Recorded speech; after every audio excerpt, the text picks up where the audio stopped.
brief.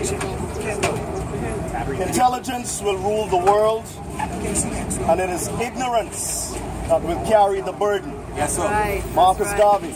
That's right. Come on. Many times we want to shy away from our responsibilities. When I look at the crowd that's representing the country here today, I hang my head. But I'm not discouraged. Even though my head is bowed, I'm not discouraged. But I want you to know something. There's a cost for ignorance. And people say that this is not political. We use that as a dividing post. I want you to understand something. The price of bread is political in your country. Everything is political in your country. You know what's ironic to me? There are many people, watch it, in the next election will come to offer themselves to represent you, but where are they today? You see, if I was a strategist for the Menace administration, all I have to do is say, this is a PLP operative, and nobody else will show up. All I had to say is this is an F&M operative. No one shows up. Or it's a DNA operative. How smart and sophisticated and ignorant we can be all at the same time.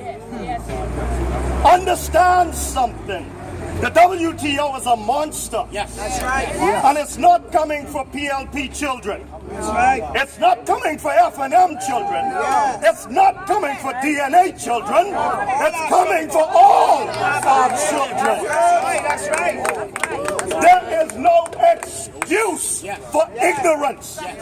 Many people are saying they do not know what the WTO is. Yeah, but they will stream movies and watch videos and all kinds of nonsense. But anything that is for the greater good of this nation, then we're too sophisticated. We sit in our four-wall tenements in our air condition playing video games, while there are people on the outside here to take what we have, what God has given us. Understand something. We have slave traders for leaders. And when I say slave traders, I'm not talking color. You don't have to be white to be a slave master. Understand how this goes, eh? They are selling you and your children. Understand something. America, who is one of the founders of the WTO, are separating themselves from it. America, a big nation that has global trade, is separating itself from the WTO. But our leaders are so asinine. They want to run in to the shackles. They want to run in to the braces. But they're being paid. I want you to know they're selling you. And you, and yes, you too. And your children. We have a dirty saying, they'll sell your ma. That's what they're doing. They'll sell you and your ma. Hey, Uncle Tom.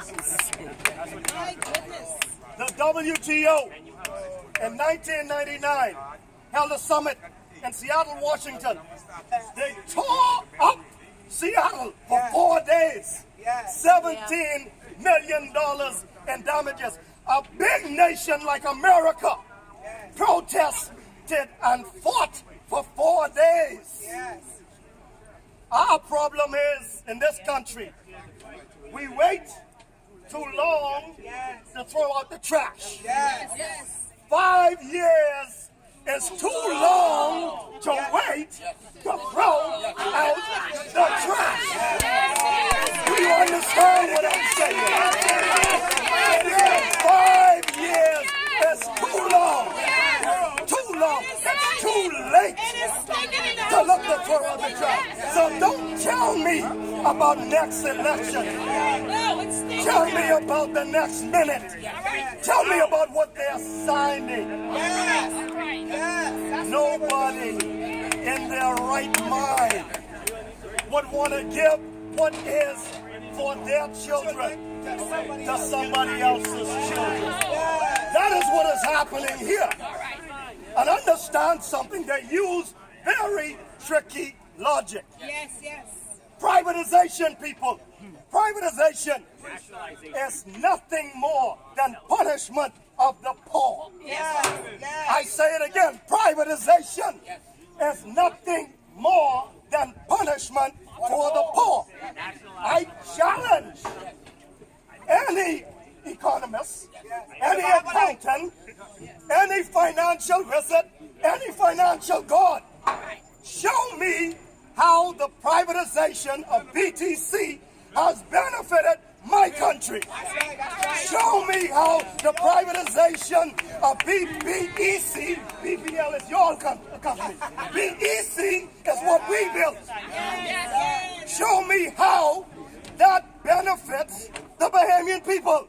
Change the name to sell it. So you are telling me that we don't have Bahamians with the education, with the wherewithal to run an electrical company? You bring in the slave master over me, but I still have to do the work. They have reduced the salaries at BPL from 55 million per year. They cut it by 20 million. You know how they accomplished this peacefully? They dangled carrots before the locals, gave them these little payout packages when they lost all the medical benefits for them and their families. All right. Understand you're being shafted. Yes. Now the payroll has crept right back up Yes. to 50 million. But they brought in the expat. Yes. What I'm saying is the WTO will enslave you. Yes. And I don't believe that I should have to fight with any common sense Bahamian about preserving his own country. Because if you are so foolish that you're not prepared to